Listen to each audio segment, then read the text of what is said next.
Hello friends, welcome to Ganu channel. இன்னைக்கு நம்ம வீடியோல என்ன பார்க்க போறோம் பாத்தீங்கன்னா 3 dimensional array. போன வீடியோல நம்ம 1 dimensional and 2 dimensional array பத்தி பார்த்துட்டோம்.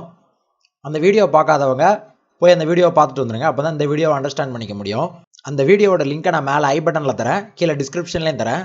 நீங்க போய் செக் பண்ணி பார்த்துட்டு வாங்க. அதை பார்த்துட்டு வந்தீங்கன்னா தான் இதை புரிஞ்சுக்கிறதுக்கு ஈஸியா இருக்கும்.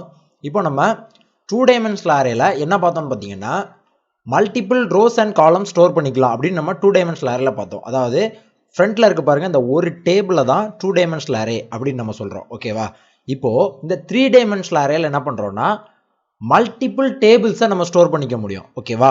அந்த டேபிள்ஸ்ங்கிறது நம்ம புரிஞ்சுக்கிறதுக்காக தான் இதை வந்து அரேஸ் அப்படின்னு சொல்லுவாங்க. ஓகேவா? நம்ம இந்த மாதிரி மல்டிபிள் அரேஸை ஸ்டோர் பண்ணிக்க முடியும். இந்த 3 dimensional arrayல 3 டேபிள் தாண்டா நீ போட்டிருக்க, இதுல 3 தான் ஸ்டோர் பண்ண முடியுமா அப்படின்னு கேட்டீங்கன்னா இல்ல, நீங்க இதுல மல்டிபிள் டேபிள்ஸை ஸ்டோர் பண்ணிக்கலாம். ஓகேவா? இப்போ அதை எப்படி டிக்ளேர் பண்ணுதுன்னு நம்ம பார்க்கலாம். நம்ம 2 dimensional arrayல பார்த்தோம்னா ரோ அண்ட் காலம் டிக்ளேர் பண்ணுவோம்.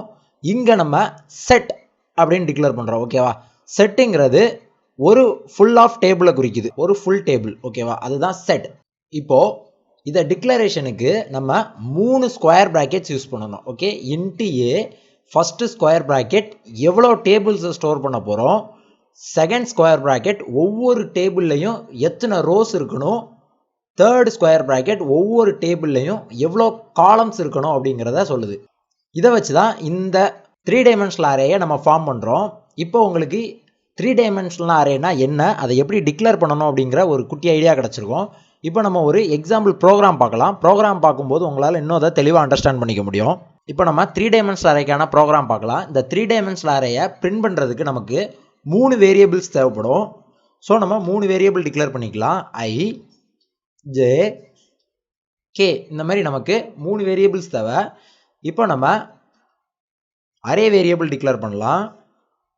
நான் 2 டேபிள்ஸ் இங்கே கிரியேட் பண்ணுறேன்.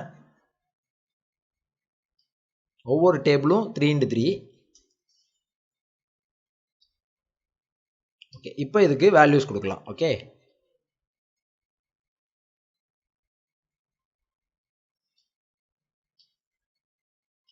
One 2 3 4 5 8 9 10 12 13 14 17 okay 18. ஓகே, ஒரு டேபிளுக்கு 9 வேல்யூஸ், 2 டேபிள் 18 வேல்யூஸ் நம்ம அங்கே கொடுத்துருக்குறோம். ஒரு செமிகோலன். இதுக்கு அடுத்து பார்த்தீங்கன்னா கிளியர் ஸ்க்ரீன், CLR இப்போ print ஆஃப் இதுக்குள்ள நம்ம ஒரு லைனை பிரிண்ட் பண்ணிக்கலாம். இந்த லைன் தான் உங்களுக்கு பார்க்கறதுக்கு கொஞ்சம் ஈஸியாக அண்டர்ஸ்டாண்ட் ஆகும். இதுக்கு அடுத்து ஒரு ஃபார் லூப். ஓகேவா? First IA equal to 0. இதுக்கு அடுத்து i lesser than 2, ஏன்னா நம்ம 2 டேபிள்ஸ் தான் வச்சிருக்கோம். So i lesser than 2. இந்த ஃபர்ஸ்ட் ஒன்று தான் நம்ம வந்து எந்த டேபிள் ஆக்சஸ் பண்ணுறோம் அப்படிங்கிறத சொல்ல போகுது. இந்த ஃபர்ஸ்ட் ஃபார் லூப் தான். ஓகே, i ++ 2 dimensionலையும் 1 dimensionலையும் பார்த்தோம்னா ஃபர்ஸ்ட் ஃபார் லூப் வந்து எந்த ரோவை ஆக்சஸ் பண்ணுறோன்னு சொல்லும், இங்கே வந்து எந்த டேபிள் ஆக்சஸ் பண்ணுறோன்னு சொல்லும். ஓகேவா? For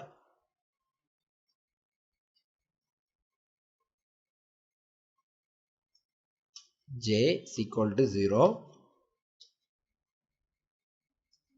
j lesser than 3, j ++.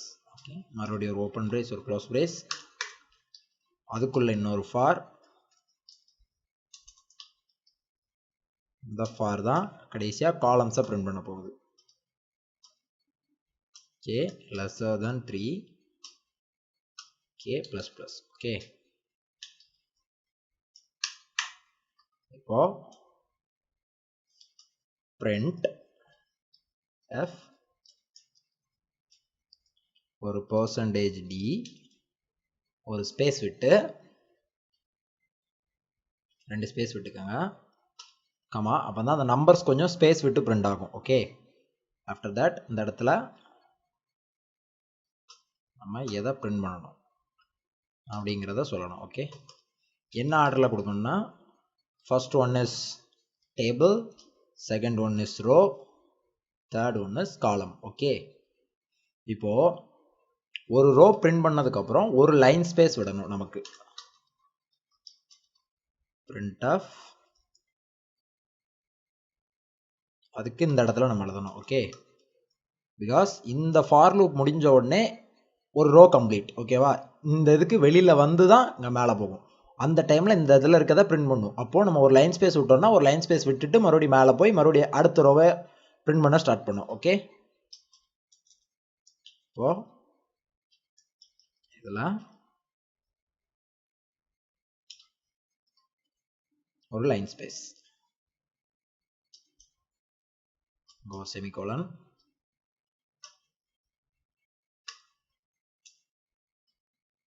அதுக்கடுத்து ஒரு செட் முடிஞ்ச உடனே நமக்கு ஒரு லைன் வரையணும். அப்போ தான் உங்களுக்கு அடுத்ததை டிஃப்ரென்ஷியேட் பண்ணி பார்க்க முடியும். பிரிண்ட் ஆஃப்,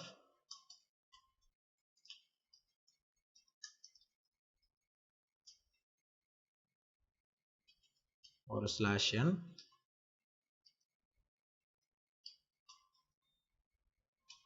மேலேயும் ஒரு ஸ்லாஷ் n. ஓகேவா, இப்போ நம்ம இதை ரன் பண்ணி பார்க்கலாம். 4 errors, declaration, syntax error. இந்த இடத்துல ஒரு கமா வரும். இப்போ ரன் பண்ணி பார்க்கலாம். 2 error, ஸ்டேட்மெண்ட் மிஸ்ஸிங். எந்த இடத்துல ஸ்டேட்மெண்ட் மிஸ்ஸிங் காட்டுதோ அதுக்கு முந்தின லைனில் பார்த்தீங்கன்னா செமிகோலன் இருக்காது.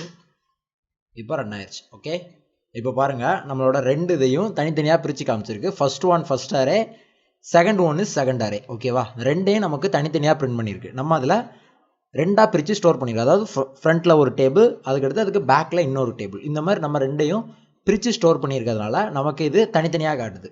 ஓகே, இப்போ இது எப்படி ஒர்க் பண்ணுது அப்படிங்கிறத ஒரு பிபிடியில் பார்க்கலாம். உங்களால் இன்னும் தெளிவாக அண்டர்ஸ்டாண்ட் பண்ணிக்க முடியும். இப்போ நான் இதில் எக்ஸ்பிளைன் பண்ணுறேன் பாருங்கள். நம்ம வழக்கம் போல் டிக்ளேர் பண்ணியிருக்கோம் இன்ட்டு IJK. நம்ம வந்து இதில் 3 வேரியபிள் எடுத்துருக்கிறோம். ஓகேவா, அதுக்கப்புறம் நம்ம அரே டிக்ளேர் பண்ணியிருக்கோம். நம்ம எப்படி டிக்ளேர் பண்ணுறதுங்கிறத இந்த வீடியோட ஸ்டார்டிங்லேயே பார்த்துட்டோம். ஸோ இந்த லூப் எப்படி ஒர்க் ஆகுதுங்கிறத மட்டும் நான் இப்போ மென்ஷன் பண்ணுறேன். இப்போ பார்த்தீங்கன்னா ஃபார் அப்படின்னு நம்ம ஃபஸ்ட்டு ஃபார் எழுதியிருக்கோம். இந்த ஃபஸ்ட்டு ஃபார் நமக்கு வந்து என்ன பண்ணுதுன்னா செட். ஓகேவா, செட்டை ஆக்சஸ் பண்ணும் இந்த லூப். செகண்ட் லூப் பார்த்தீங்கன்னா ரோவை ஆக்சஸ் பண்ணும். ஓகேவா, ரோ. இப்போ இந்த தேர்ட் பார்த்தீங்கன்னா காலம் ஆக்சஸ் பண்ணும். ஓகேவா, இப்போ இது எப்படின்னா, இப்போ ஃபர்ஸ்ட் லூப் இன்வோக் ஆகும்போது ஃபர்ஸ்ட் 0ன்னு இருக்கும், இந்த லூப்புக்குள்ளே வந்துடும். அதுக்கடுத்து மறுபடியும் அடுத்த ஃபார் இருக்குது. ஓகேவா, அடுத்த ஃபாரில் J0ன்னு இருக்குது. கண்டிஷன் செக் பண்ணிவிட்டு மறுபடியும் லூப்புக்குள்ளே வந்துடும்.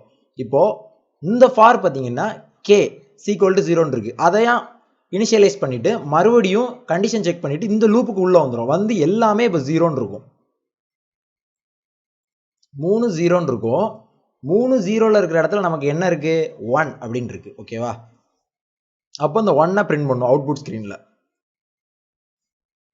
1 பிரிண்ட் பண்ணிவிட்டு இந்த லூப் தான் இப்போ ரன் ஆகிக்கிட்டு இருக்கு. ஓகேவா, இப்போது இந்த லூப்பு மறுபடியும் இதை பிரிண்ட் பண்ணிவிட்டு இந்த லூப்போட இதில் வரும். 1 இன்க்ரிமெண்ட் பண்ணிவிட்டு கண்டிஷன் செக் பண்ணும். இப்போது K வந்து 1ன்னு ஆயிரும். அப்புறம் இந்த இடத்துல 1, அப்போது அதோட வேல்யூ என்ன, 2. அந்த 2 பிரிண்ட் பண்ணும். அடுத்து அதே மாதிரி 1 இன்க்ரிமெண்ட் பண்ணிவிட்டு கண்டிஷன் செக் பண்ணோம். கண்டிஷன் மறுபடியும் ட்ரூ ஆச்சுன்னா மறுபடியும் உள்ளே வரும். இந்த இடத்துல 2ன்னு இருக்கும். 2ன்னு இருக்க இடத்துல வேல்யூ என்னன்னு பார்த்தீங்கன்னா 3. அந்த 3 பிரிண்ட் பண்ணும். ஓகேவா, அந்த 3 பிரிண்ட் பண்ணிவிட்டு இந்த லூப் வந்து அடுத்த தடவை வரும்போது ஃபால்ஸ் ஆயிரும். அப்போ இந்த லூப்புக்குள்ளே வராது. வராமல் டேரெக்டாக இந்த லூப் அவுட்டு எக்ஸிட் ஆயிரும். இந்த லூப் அவுட்டு எக்ஸிட் ஆனால் என்ன இருக்குது, இந்த பிரிண்ட் இருக்குது. ஓகேவா, இந்த லூப் வந்து எக்ஸிட் ஆனதுக்கப்புறம் டேரெக்டாக இந்த பிரிண்ட் வரும். அப்போது ஒரு லைன் ஸ்பேஸ். ஓகேவா, இந்த இடத்துல ஒரு லைன் ஸ்பேஸ் விடும். ஒரு லைன் ஸ்பேஸ். ஓகேவா, ஒரு லைன் ஸ்பேஸ் விட்டுட்டு மறுபடியும் நேராக இங்கே இந்த லூப்புக்கு வந்து 1 இன்க்ரிமெண்ட் பண்ணிவிட்டு மறுபடியும் கண்டிஷன் செக் பண்ணும். இப்போது Jங்கிறது 1ன்னு மாறிடும். மறுபடியும் இதுக்கு உள்ளே வரும். உள்ளே வந்து மறுபடியும் இந்த K ரன் பண்ணும். K 0லேருந்து ஆரம்பிக்கும். ஓகேவா, இப்போது J1 K 0ன்னு மாறிடும். ஓகேவா, K 0ன்னு மாறினதுனால இப்போ இதோட வேல்யூ என்ன, 4. அப்போது இந்த 4 பிரிண்ட் ஆகும். ஓகேவா, அதுக்கடுத்து 5 6 7 8 9 இப்படி பிரிண்ட் ஆகிட்டு இந்த 9 வரும்போது என்ன ஆகும்னு பார்த்தீங்கன்னா இந்த லூப் ஃபால்ஸ் ஆயிரும். ஓகேவா? அதுக்கடுத்து இந்த லூப்பும் ஃபால்ஸ் ஆகும். இந்த லூப் ஃபால்ஸ் ஆன உடனேயே இந்த லைன் எக்ஸிக்யூட் ஆகும். ஓகேவா? இந்த லூப்பும் ஃபால்ஸ் ஆகும். இந்த ஜேங்கிற லூப்பும் ஃபால்ஸ் ஆகும். ஓகேவா? இது வரைக்கும். ஓகேவா? இந்த லூப்பும் ஃபால்ஸ் ஆகும். ஃபால்ஸ் ஆனதுக்கப்புறம் என்ன ஆகும்? செட்டுங்கிற லூப்புக்குள்ளே இருக்கக்கூடிய இது ரன் ஆகும். இந்த லைனை வரைஞ்சிட்டு மறுபடி மேலே போய் கண்டிஷன் செக் பண்ணுவாப்ல. மறுபடியும் மேலே வந்து கண்டிஷன் செக் பண்ணப்போ ரெண்டாவது செட் கால் ஆகும். ஓகேவா? 1 அப்படின்னு இந்த இடத்துல இன்க்ரிமெண்ட் ஆனதுக்கப்புறம் இந்த இடத்துல 1 அப்படின்னு மாறிடும். மாறிட்டு உள்ளே வந்தப்போ என்ன ஆகும்னா அதே மாதிரி எல்லா லூப்பும் வந்துச்சுன்னா 1 இந்த ஜேன் இருக்க இடத்துல மறுபடியும் என்ன இருக்கும்? 0. இந்த கேன் இருக்க இடத்துல 0. இப்போ என்ன ஆகும்? இதோடது என்ன? 10. ஓகேவா? இந்த 10 பிரிண்ட் ஆகும். மறுபடி இங்கே சொன்ன அதே கான்செப்ட் தான். இந்த லூப் வந்து ஒரு ரோ பிரிண்ட் ஆகிற வரைக்கும் ரன் ஆகிட்டே இருக்கும். 11 12 ஒரு ரோ முடிஞ்சோடனே ஆட்டோமேட்டிக்காக இந்த லூப் ஃபால்ஸ் ஆகி இந்த லூப்பில் போய் கண்டிஷன் செக் பண்ணிவிட்டு மறுபடியும் இந்த லூப்புக்குள்ளே வரும். அப்போ அடுத்த ரோ பிரிண்ட் ஆகும். ஓகேவா? அடுத்த ரோ பிரிண்ட் ஆகும். அதுக்கடுத்த ரோ பிரிண்ட் ஆகும். மறுபடியும் எக்ஸிட் ஆகிட்டு இந்த 2 லூப் அவுட் வெளியில் வந்துடும். 3 ரோ பிரிண்ட் ஆயிடுச்சுன்னா இந்த 2 லூப்புமே ஃபால்ஸ் ஆயிரும். ஓகேவா? ஃபால்ஸ் ஆனதுக்கப்புறம் டேரெக்டாக மறுபடியும் மேலே போய் செக் பண்ணும். மேலே போய் செக் பண்ணுறப்ப இந்த லூப்பும் ஃபால்ஸ் ஆயிரும். ஓகேவா? ஏன்னா 2 செட் நமக்கு இருந்துச்சு, 2 பிரிண்ட் பண்ணியாச்சு. ஓகேவா? இப்போது I <2 தான் கொடுத்துருந்தோம். <2 ஆனவொடனே நமக்கு 2 செட்ங்கிறதுனால I <2 தான் கொடுத்துருக்கோம். இந்த இடத்துல 3ஆவது தடவை கண்டிஷன் செக் பண்ணும்போது 2 ஆயிரும். 2 ஆனதுக்கப்புறம் இது வந்து ஃபால்ஸ். ஓகேவா? இது ஃபால்ஸ் ஆயிடுச்சுன்னா அப்போ என்ன ஆகும்? டைரெக்டாக இந்த இடத்த விட்டு வெளியே வந்துடும். இந்த லூப் மொத்தமாக முடிஞ்சு இந்த இடத்த விட்டு வெளில வந்து கெச் நமக்கு ஸ்க்ரீன் அப்படியே பாஸ் ஆகி நிற்கும். அவுட்புட் ஷோ பண்ணும். இதுதான் இந்த ப்ரோக்ராமில் நடக்குது. இந்த ப்ரோக்ராம் உங்களுக்கு நல்லா அண்டர்ஸ்டாண்ட் ஆகிருக்கும்னு நினைக்கிறேன். இதில் உங்களுக்கு ஏதாவது டவுட்ஸ் இருந்துச்சுன்னா கீழே கமெண்ட் செக்ஷனில் போடுங்க. நான் உங்களுக்கு கண்டிப்பாக ரிப்ளை பண்ணுறேன். இல்லை இதை விட டீட்டெயில் எக்ஸ்ப்ளனேஷன் வேணும்னு நினச்சிங்கனாலும் கமெண்ட் பண்ணுங்கள். நான் கண்டிப்பாக இன்னொரு வீடியோ இதை விட டீட்டெயிலாக எக்ஸ்பிளைன் பண்ணி நான் போஸ்ட் பண்ணுறேன். இன்றைக்கி பார்த்த இந்த வீடியோ உங்களுக்கு நல்லா புரிஞ்சிருக்கும்னு நினைக்கிறேன். நம்ம சேனலோட பேஜ் பார்த்தீங்கன்னா இன்ஸ்டாகிராம், டெலகிராம் அண்ட் ஃபேஸ்புக்கில் இருக்குது. உங்களுக்கு எந்த சோஷியல் மீடியா கன்வீனியண்ட்டாக இருக்கோ அந்த சோஷியல் மீடியாவில் என்ன ஃபாலோ பண்ணிக்கோங்க. என்னோட அப்டேட்ஸை உங்களால் டெய்லி தெரிஞ்சுக்க முடியும். இந்த வீடியோவோட ஸ்டார்டிங்கில் நான் வழக்கமாக சொல்கிற ஒரு விஷயத்த சொல்ல மறந்துட்டேன். அது என்னன்னு கேட்டிங்கன்னா, நம்ம சேனலை சப்ஸ்கிரைப் பண்ணாதவங்க சப்ஸ்கிரைப் பண்ணிருங்க. அப்படியே அது பக்கத்தில் இருக்க பெல் ஐக்கானை கிளிக் பண்ணிட்டீங்கன்னா நான் அடுத்தடுத்து போஸ்ட் பண்ணுற வீடியோ நீங்கள் மிஸ் பண்ணாமல் பார்க்கலாம். Bye friends. அடுத்து இதே மாதிரி ஒரு இன்ட்ரெஸ்டிங்கான டாப்பிக்கில் உங்களை மீட் பண்ணுறேன்.